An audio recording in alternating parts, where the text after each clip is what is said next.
Tonight I decided to play a little bit of Pot Limit Omaha to see if I still remember the rules. 2 cards from your hand, 3 cards from the board to make a poker hand. Got it.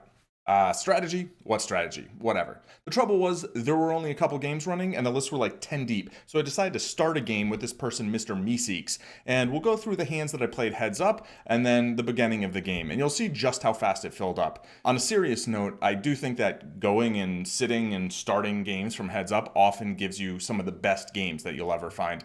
Not as true in a casino. This is maybe more of an online thing.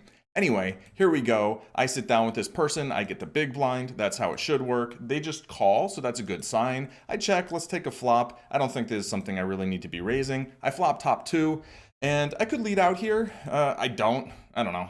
They bet, and now I put in a check raise. Is this pot size? Not quite pot size, 3/4 pot size, something like that. And they just go ahead and fold. I think I have the best hand most of the time. It's a little bit vulnerable, and I think I can get some value. Next hand, I get the button. I have suited ace. I have pocket fours. We're going to raise this up. We're going to make it pot size. I flop trips. They check to me, and let's put a small bet out there. And they just fold. We're back in the big blind, and we have a pretty decent hand. I maybe could raise this one up with a suited ace and like a little bit of connectivity, but I said let's take a flop. The flop is okay-ish for me. I have bottom pair. I have a gut shot. I have a backdoor nut flush draw. I check. They bet 50 cents, and I don't think I really want to be raising here. Maybe I could use some bluffs with like, I've got a blocker. The jack is blocking the nuts, but I decided to just check call, see kind of if I can pick anything up on the turn. I don't. I check, and they make a slightly more serious wager of $1.50, and I put this one in the trash. I don't think it's really worth continuing. This is a pretty decent hand with a pair, some connectivity, a suit, right? So we're going to raise. I'm going to flop a gut shot, and when they check to me, I'm going to bet with my gut shot, backdoor other straight draw, I guess, and backdoor flush draw. My pocket sevens probably aren't good now. They might be, but they're probably not going to hold up. So, I bet, I take it down. Cool. This hand also looks a little decent in the big blinds, but I don't think it's something I want to be raising against the call. So I check. I flop what looks decent, right? I've got an open-ended straight draw, and then if the 9 comes, then I have a really long straight. That doesn't particularly help. But when I check and they bet 50 cents, I think this is a spot where I can just fold because the board's paired and there's already a flush draw out there. So this doesn't feel like a great spot to continue. This hand looks pretty trash, but I'm going to raise it. I'm going to be raising like 80% of my hands here. This might fall in that bottom 20%, but there's some connectivity. There's a suit to the king. I feel like it can't be that bad. They check it to me. I think I'm going to check this one back, even though I have bottom 2 pair. It's pretty suspect, right? And if they have a flush, I think if I check back, they're going to bet. And if they don't, then here when they check again, now I'm blocking the straight. I have 2 pair. I think my hand's good fairly often, and I can just win the hand now. Maybe they'll call me with ace X.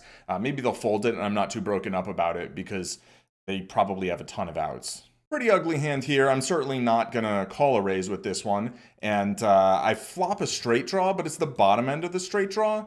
And but then it's the nut straight. So I'm going to bet. I bet 3/4 pot, which is just kind of like, I feel like this person will call it fairly often. And then the river gives me a long straight, 1, 2, 3, 4, 5, 6, 7, 8, queen. I guess the queen doesn't count, but an 8-card straight, that's pretty good. And I bet pot, and they call me with what? They rivered a wheel, right? They have 2-5.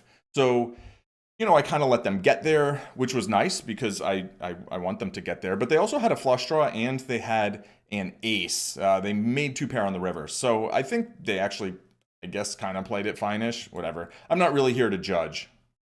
So far, things are going pretty well. I pick up an absolutely premium draw for deuce to 7, single draw or triple draw, right? I can hit a 5 for a number 1, a 6 for a number 2. I can make a smooth 87 with an 8, but it doesn't play particularly well in Pot Limit Omaha. It is also a pretty decent Badoogie. So, wrong game, right hand for the wrong game, so wrong hand here.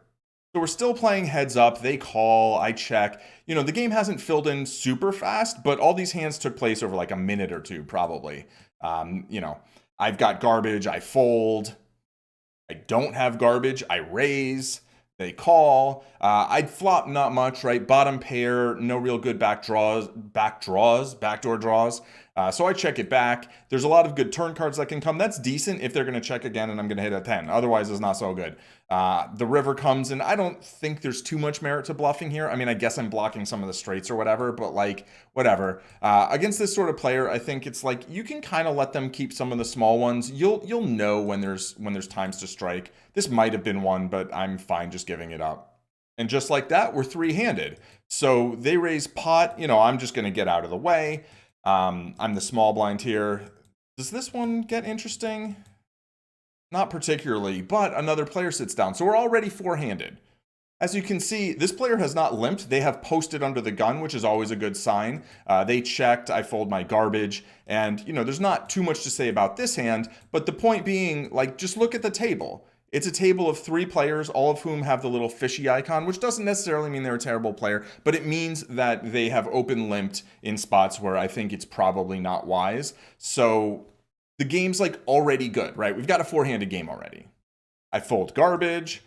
Things get a little spicy. We've got a raise and 2 calls, and someone wants to bet pot, and then they check min raise and they just win. So seeing these hands that we're not involved in, we can kind of see what wonky stuff people want to do and sometimes take some lessons from it.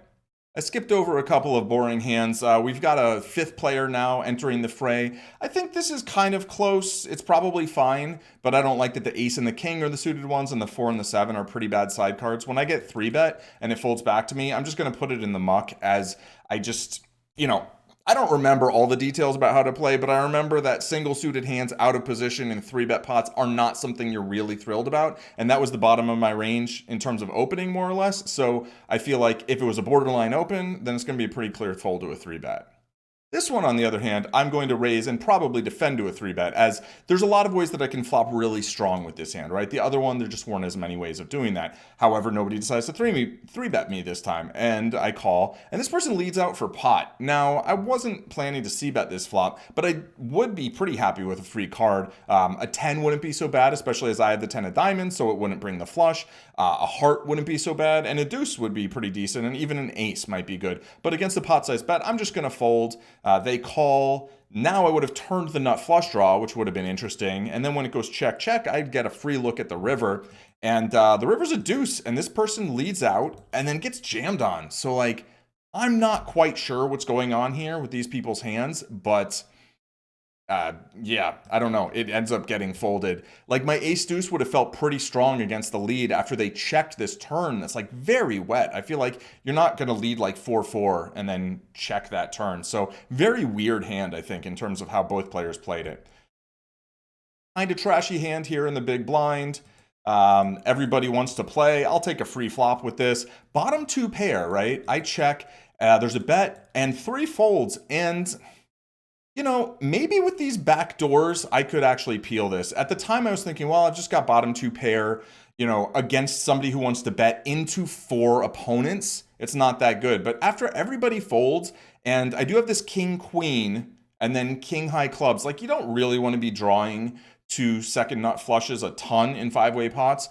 But when it's a backdoor, it's maybe a little stronger, especially they didn't raise. Maybe they don't have ace X that often. I kind of like this hand more on second look, especially because, like, if a 10 comes, obviously an 8 or a 5 are pretty good, or a club, then I've got enough to call another street, and then sometimes they'll give up on the river if they had some kind of a draw or whatever, and my 8s and 5s will be good.